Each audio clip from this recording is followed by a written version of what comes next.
Welcome to SaTarotDay with Salon. Let's see what's in the cards for you today.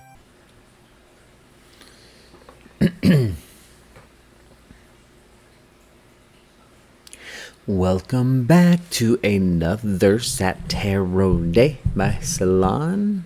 I have no idea why I said it that way, but I'm excited to be back again.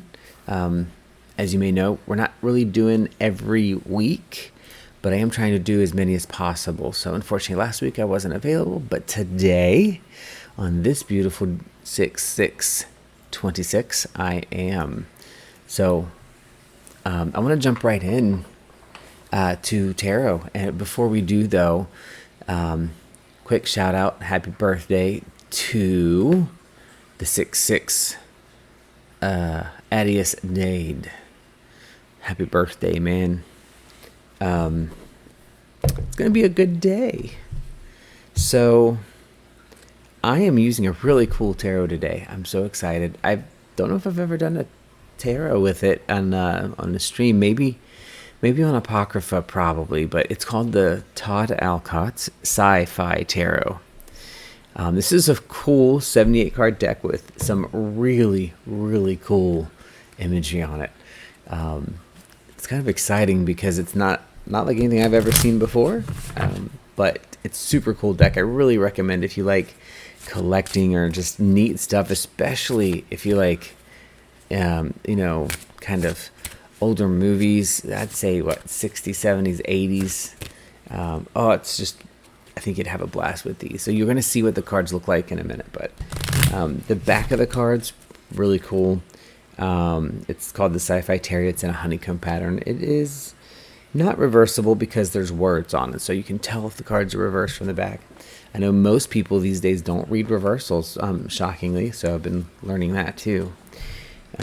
But if you're new here, what we do is we pull some tarot cards and we kind of see what is the energy like this week. How are things going? What should we tap into or look out for the next week or two? Times are never exact for me in tarot. When I say the past, I'm generally talking 6 months ago to 2 years ago or more. When I talk about the future, it's 6 months ahead or up to 2 years or more ahead.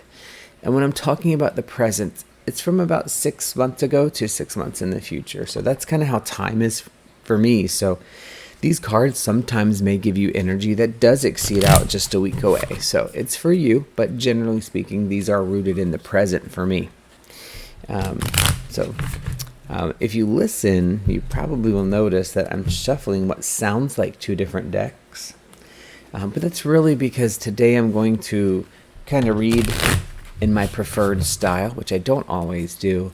My preferred style of reading, or the way I really like to read, that I think gives great information, especially for something like this, is to pull a major arcana card and let that set the tone for the read, and then develop that information or that system or that process or that idea, that need, by pulling the other cards in the tarot, the minor arcana, the pip cards or the court cards.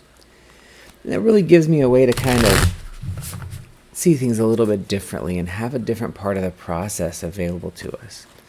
I've always liked reading tarot, but one of the really fun ways to me is by doing it with this major arcana card first, because cards gain to me so much meaning by the cards that are around them, right? So we're going to get ready and pull our major arcana, and then we're going to pull 2 or 3 minors, and we're going to go from there and see what's in store for us. See how we need to look at and pull in this next energy. So, our first card from the major, I gotta cut the deck here real quick, is the Empress. All right. So in this Empress, I'll throw it up on the vid here. This is card number 3. It says, the Empress, Major Arcana. And it gives a tagline, the mother of invention, a stimulating science adventure. And so the cool thing about the Empress is she really is the mother. She is the energy of femininity all around, from gendered norms and gendered non-norms, right? So she is the all-encompassing abundance. She is the energy. She is fulfillment and having the embodiment of everything that we need, and the ability of the human being to adapt and bring life into the world and grow life, and representation of the earth during the winter, where things seem like they may or may not be growing, but underneath it, there's lots of things always happening. So in the Empress, as our major arcana card, our big card this week is pulling an energy of the feminine nature, of the feminine divine, of the feminine sacred mysteries, and really listening to the things that we might not find easily seen. What is hidden? What is behind the door? What are the things that we bring with us from our mother? So we pull in all of this energy. The energy of the Empress is extremely strong. It is confident. She knows what she's doing. She knows what she wants, and she is all about growth and being fruitful. There is an air of security and stability with the Empress too, much like the Emperor, but you add in that level of femininity, and it wants us to remember how much we have and be thankful for how much we have and bestow those blessings and that fruitfulness to others. So we started off with the Empress. So the Empress has given us this base energy. Now let's fine tune it with our other cards, okay? We already know we're going to bring in some energy. We're going to bring in this heavy abundance and just love and engagement from the Empress. Then we're going to bring in some Four of Pentacles energy. So the Four of Pentacles says they hoarded secrets. The question is why? The Four of Pentacles of the Sci-Fi Tarot. So traditionally, the Four of Tarots, my key phrase for the tarot, Four of Tarots, good grief, it's early. The Four of Pentacles is the Miser card. It's hold on to things. Like this isn't a moment or a time to be pushing things away or giving a lot of things up. And we can hold on to some things. Now, it talks about hoarding in the card, but for me, it's not about hoarding. It's about making sure you have enough for you, and that you're not giving so much away that you don't have enough for you, right?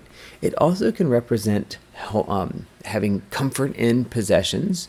This is a balance of possessions. It also can represent that you're making good deals, that you're making good decisions from a financial perspective, right? The Four of Pentacles really wants us to kind of, take the Empress's abundance and be okay with storing a little bit aside, right? Like, we're not going to hoard it all and not help anybody, but we're going to take care of ourselves first, because if we don't take care of ourselves, we can't help anybody else, right? It's kind of like this has been coming up a lot.